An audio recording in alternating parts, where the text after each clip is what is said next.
शांति। आज 2 मार्च 2026 की बाबा की साकार मुरली है। मुरली के महावाक्य हैं, मीठे बच्चे, याद में रहकर दूसरों को याद का अभ्यास करो। योग कराने वाले का बुद्धि योग इधर उधर नहीं भटकना चाहिए। प्रश्न है, किन बच्चों के ऊपर बहुत बड़ी रिस्पॉन्सिबिलिटी है? उन्हें कौन सा ध्यान ज़रूर देना चाहिए? उत्तर है, जो बच्चे निमित्त टीचर बनकर दूसरों को योग कराते हैं, उन पर बहुत बड़ी रिस्पॉन्सिबिलिटी है। अगर योग कराते समय बुद्धि बाहर भटकती है तो सर्विस के बजाय डिससर्विस करते हैं। इसीलिए यह ध्यान रखना है कि मेरे द्वारा पुण्य का काम होता रहे। गीत है ओम नमः शिवाय। ओम शांति। बाप सभी बच्चों को पहले पहले तो यहाँ बैठ करके लक्ष्य में टीकने के लिए दृष्टि देते हैं कि जैसे मैं शिव बाबा की याद में बैठा हूँ, तुम भी शिव बाबा की याद में बैठो। प्रश्न उठता है कि जो सामने बैठे हैं निष्ठा कराने के लिए, वह सारा समय शिव बाबा की याद में रहते हैं। जो औरों को भी कशिश हो, याद में रहने से बहुत शांति में रहेंगे, और शरीरी हो शिव बाबा की याद में रहेंगे तो औरों को भी शांति में ले जाएंगे, क्योंकि टीचर होकर बैठते हो ना। अगर टीचर ही ठीक रीति याद में नहीं होंगे तो दूसरे रह नहीं सकेंगे। पहले तो यह ख्याल करना है कि मैं जो उस माशूक बाबा का आशिक हूँ, उसकी याद में बैठा हूँ।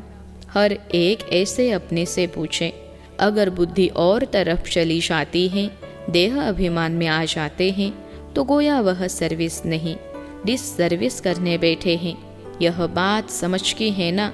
कुछ सर्विस तो की नहीं, ऐसे ही बैठे हैं तो नुकसान ही करेंगे। टीचर का ही बुद्धि योग भटकता होगा तो वह मदद क्या करेंगे? जो टीचर हो बैठते हैं, वह अपने से पूछे कि मैं पुण्य का काम कर रहा हूँ, रही हूँ। अगर पाप का काम करेंगे तो दुर्गति को पाएंगे, पद भ्रष्ट हो जाएगा। अगर ऐसे को गद्दी पर बिठाते हो तो तुम भी रिस्पॉन्सिबल हो। शिव बाबा तो सबको जानते हैं, यह बाबा भी सबकी अवस्था को जानते हैं। शिव बाबा कहेंगे टीचर बन बैठे हैं और इनका बुद्धि योग तो भटकता रहता है, यह क्या औरों को मदद करेंगे? तुम ब्राह्मण बच्चे निमित्त बने हो शिव बाबा का बनकर उनसे वर्षा लेने। बाबा कहते हैं, हे आत्माएं, मामेकम याद करो। टीचर बन बैठते हो तो और ही अच्छी तरह उस अवस्था में बैठो। यूँ तो हर एक को बाप को याद करना है। स्टूडेंट अपनी अवस्था को समझ सकते हैं, जानते हैं कि हम पास होंगे व नहीं। टीचर भी जानते हैं, अगर प्राइवेट टीचर रखते हैं वह भी जानते हैं उस पढ़ाई में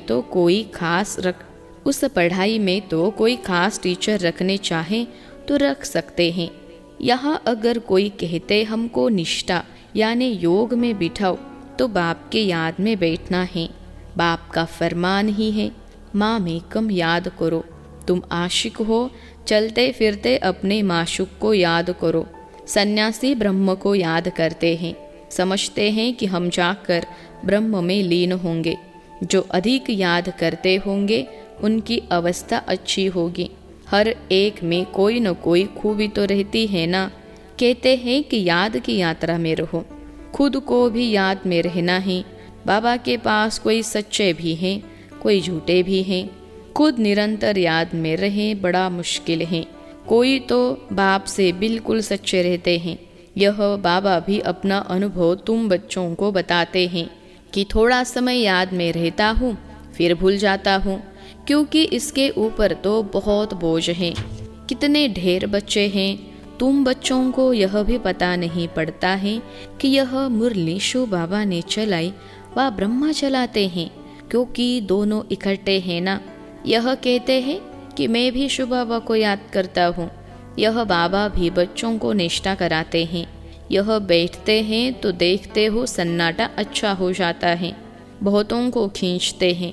बाप है ना, कहते हैं बच्चे याद की यात्रा में रहो, खुद को भी रहना है, सिर्फ पंडित नहीं बनना है। याद में नहीं रहेंगे तो अंत में फेल हो पड़ेंगे। बाबा मम्मा का तो ऊंच पद है, बाकी तो अभी माला बनी नहीं है। एक भी दाना बना हुआ कंप्लीट नहीं है। आगे माला बनाते थे बच्चों को लिफ्ट देने लिए, परंतु देखा गया कि माया ने बहुतों को खत्म कर दिया। सारा मदार सर्विस पर है। तो जो सामने निष्ठा कराने बैठते हैं उनको समझना है कि मैं सच्चा टीचर होकर बैठूं, नहीं तो बोलना चाहिए कि हमारी बुद्धि यहाँ वहाँ चली जाती है, मैं यहाँ बैठने के लायक नहीं हूँ। स्वयं बताना चाहिए, ऐसे नहीं कि आपे ही कोई भी आकर बैठे। कोई है जो मुख से मुरली नहीं चलाते परंतु याद में रहते हैं, लेकिन यहाँ तो दोनों में तीखा जाना चाहिए। साजन बहुत लवली है, उनको तो बहुत याद करना चाहिए, मेहनत है इसमें। बाकी प्रजा बनना तो सहज है, दास दासिया बनना बड़ी बात नहीं है। ज्ञान नहीं उठा सकते हैं। जैसे देखो यज्ञ की भंडारी हैं, सबको बहुत खुश करती हैं, किसको दुख नहीं देती हैं, सब महिमा करते हैं। तो वाह शिव बाबा की भंडारी तो नंबर 1 है, बहुतों की दिल को खुश करती हैं। बाबा भी बच्चों के दिल को खुश करते आए हैं। बाप कहते हैं कि मुझे याद करो और यह चक्र बुद्धि में रखो। अब हर एक को अपना कल्याण करना है, हड्डी सर्विस करनी चाहिए, तुमको बहुत रहम दिल बनना चाहिए। मनुष्य मुक्ति जीवन मुक्ति के लिए बहुत धक्के खाते हैं, किसको भी सदगति का मालूम नहीं है। समझते हैं कि जहाँ से आया वहाँ वापस जाना है। नाटक भी समझते हैं परंतु उस पर चलते नहीं हैं। देखो क्लास में कहाँ कहाँ मुसलमान भी आते हैं, कहते हैं कि यह असुल देवी देवता धर्म के हैं, फिर जाकर हम मुसलमान धर्म में कन्वर्ट हो गए हैं। हमने 84 जन्म भोगे हैं। सिंध में भी 5-6 मुसलमान आते थे, अभी भी आते हैं। अब आगे चल सकते हैं व नहीं वह तो देख लेंगे, क्योंकि माया भी तो परीक्षा लेती है। कोई तो पक्के ठहर जाते हैं, कोई ठहर नहीं सकते। जो असुल ब्राह्मण धर्म के होंगे, जिन्होंने 84 जन्म लिए होंगे, वे तो कभी हिलेंगे नहीं। बाकी कोई न कोई कारने अकारने चले जाएंगे। देह अभिमान भी बहुत आ जाता है। तुम बच्चों को तो बहुतों का कल्याण करना है, नहीं तो क्या पद पाएंगे। घर बार छोड़ा है अपने कल्याण के लिए।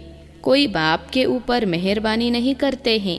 बाप के बने हो तो फिर सर्विस भी ऐसी करनी चाहिए। तुमको तो राजाई का मेडल मिलता है, 21 जन्म सदा सुख की राजाई मिलती है। माया पर सिर्फ जीत पानी है और औरों को भी सिखाना है। कई फेल भी हो जाते हैं, समझते हैं कि बादशाही लेनी तो मुश्किल है। बाप कहते हैं कि ऐसा समझना कमज़ोरी है। बाप और वर्षे को याद करना तो बहुत सहज है। बच्चों में हिम्मत नहीं आती है राजाई लेने की, तो कायर हो बैठ जाते हैं, न खुद लेते न औरों को लेने देते। तो परिणाम क्या होगा? बाप समझाते हैं कि रात दिन सर्विस करो। कांग्रेसियों ने भी मेहनत की, कितनी जफाकसी की, यानी खींचातान की, तब तो फॉरेनर से राज्य लिया। तुमको रावण से राज्य लेना है, वह तो सबका दुश्मन है। दुनिया को पता नहीं कि हम रावण की मत पर चल रहे हैं, तब दुखी है। किसको भी सच्चा स्थायी दिल का सुख थोड़े ही है। शिव बाबा कहते हैं, मैं तुम बच्चों को सदा सुखी बनाने आया हूँ। अब श्रीमत पर चल श्रेष्ठ बनना है। जो भी भारतवासी है वे अपने धर्म को भूल गए हैं, यथा राजा रानी तथा प्रजा। अब तुम बच्चों को समझ मिलती है सृष्टि का चक्र कैसे चलता है। सो भी घड़ी घड़ी भूल जाते हैं, बुद्धि में ठहरता नहीं है। भल ब्राह्मण तो बहुत बनते हैं, परंतु कई कच्चे होने के कारण विकार में भी जाते रहते हैं। कहते हैं कि हम बीके हैं, परंतु है नहीं। बाकी जो पूरी रीति डायरेक्शन पर चलते हैं, आप समान बनाते रहते हैं, वे ही ऊंच पद पा सकेंगे। विघ्न तो पड़ेंगे। अमृत पीते पीते फिर जाकर विघ्न डालते हैं, यह भी गायन है। उनका पद क्या होगा? कई बच्चियां तो विकार के कारण मार भी खाती हैं। कहती हैं कि बाबा यह दुख थोड़ा सहन कर लेंगे, हमारा माशुक तो बाबा है ना। मार खाते भी हम शिव बाबा को याद करती हूँ, वह खुशी में बहुत रहती है। इस कापारी खुशी में रहना चाहिए। बाप से हम वर्षा ले रहे हैं, औरों को भी हम आप समान बनाते रहते हैं। बाबा की बुद्धि में तो यह सीढ़ी का चित्र बहुत रहता है, इसको बड़ा महत्व देते हैं। बच्चे जो विचार सागर मंथन कर ऐसे ऐसे चित्र बनाते हैं तो बाबा भी उनकी शुक्रिया करते हैं, या तो ऐसे कहेंगे कि बाबा ने उन बच्चों को टच किया है, सीढ़ी बड़ी अच्छी बनाई है। 84 जन्मों को जानने से सारे सृष्टि के आदि मध्य अंत को जान गए हो। यह फर्स्ट क्लास चित्र है। त्रिमूर्ति गोले के चित्र से भी इसमें नॉलेज अच्छी है। अभी हम चढ़ रहे हैं, कितना सहज है। बाप आकर लिफ्ट देते हैं, शांति से बाप से वर्षा ले रहे हैं। सीढ़ी का ज्ञान बहुत अच्छा है। समझाना है कि तुम हिंदू थोड़े ही हो, तुम तो देवी देवता धर्म के हो। अगर कहें कि हमने 84 जन्म थोड़े ही लिए हैं, अरे क्यों नहीं समझते हो कि हमने 84 जन्म लिए हैं। फिर याद करो तो तुम फिर से पहले नंबर में आ जाएंगे। अपने कुल का होगा तो ऐसा प्रश्न करेगा नहीं कि सब थोड़े ही 84 जन्म लेंगे। अरे तुम क्यों समझते हो कि हम देरी से आए हैं। बाप सब बच्चों को कहते हैं, तुम भारतवासियों ने 84 जन्म लिए हैं, अब फिर से अपना वर्षा लो, स्वर्ग में चलो। तुम बच्चे योग में बैठते हो, सीढ़ी को याद करो तो बहुत मौज में रहेंगे। हमने 84 जन्म पूरे किए हैं, अब हम वापस जाते हैं, कितनी खुशी होती है। सर्विस करने का भी उल्लास रहना चाहिए। समझाने के तरीके भी बहुत मिल रहे हैं। सीढ़ी के ऊपर समझो, चित्र तो सब चाहिए ना, त्रिमूर्ति भी चाहिए। बाबा कहते भी हैं कि तुम जाओ ही मेरे भक्तों के पास, उनको ही यह ज्ञान सुनाओ, वह मिलेंगे ही मंदिरों में। मंदिरों में भी इस सीढ़ी के चित्र पर समझा सकते हो।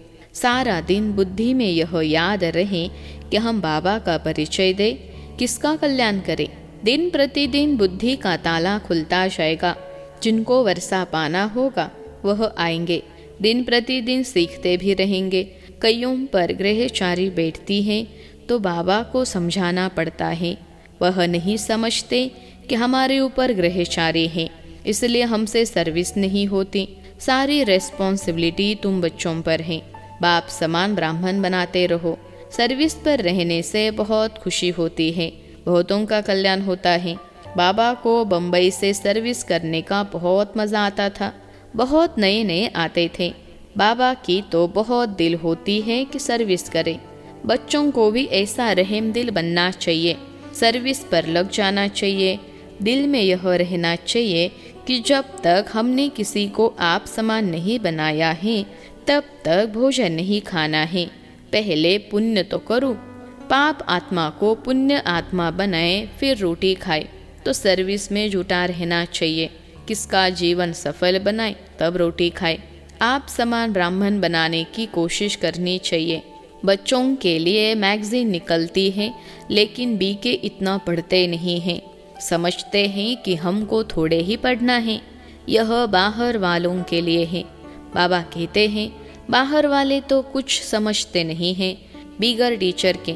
यह है ब्रह्मा कुमार कुमारियों के लिए, तो पढ़कर रिफ्रेश हो। परंतु वे पढ़ते नहीं हैं।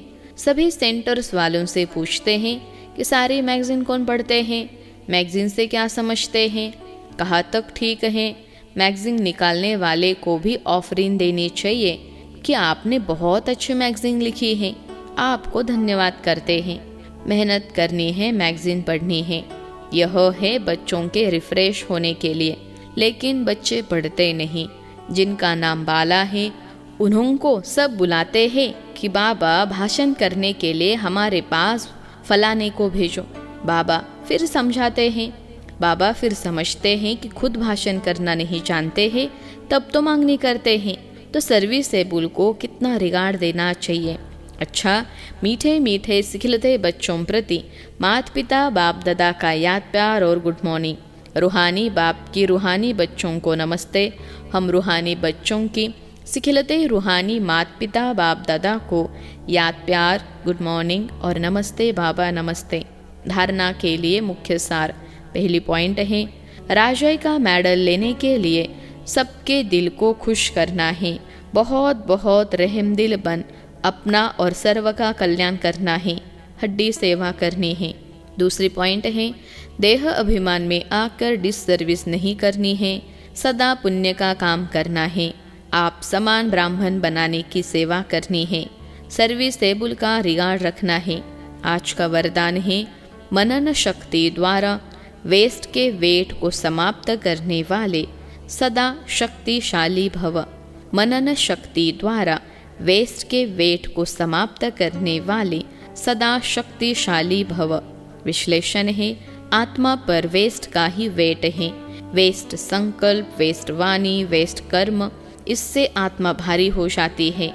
अब इस वेट को खत्म करो। इस वेट को समाप्त करने के लिए सदा सेवा में बिजी रहो। मनन शक्ति को बढ़ाओ। मनन शक्ति से आत्मा शक्तिशाली बन जाएगी। जैसे भोजन हजम करने से खून बनता है, फिर वह शक्ति का काम करता, ऐसे मनन करने से आत्मा की शक्ति बढ़ती है। आज का स्लोगन है, जो अपने स्वभाव को सरल बना लेते हैं उनका समय व्यर्थ नहीं जाता। जो अपने स्वभाव को सरल बना लेते हैं उनका समय व्यर्थ नहीं जाता। अव्यक्त इशारे, निश्चय के फाउंडेशन को मजबूत कर सदा निर्भय और निश्चिंत रहो। जो निश्चय बुद्धि होगा वह निश्चिंत होगा। उसे किसी भी प्रकार का चिंतन व चिंता नहीं होगी। क्या हुआ, क्यों हुआ, ऐसे नहीं होता, यह व्यर्थ चिंतन है। निश्चय बुद्धि निश्चिंत, वह कभी व्यर्थ चिंतन नहीं करेगा। सदा स्वचिंतन में रहने वाला स्वस्थिति से परिस्थिति पर विजय प्राप्त कर लेता है। अच्छा, ओम शांति।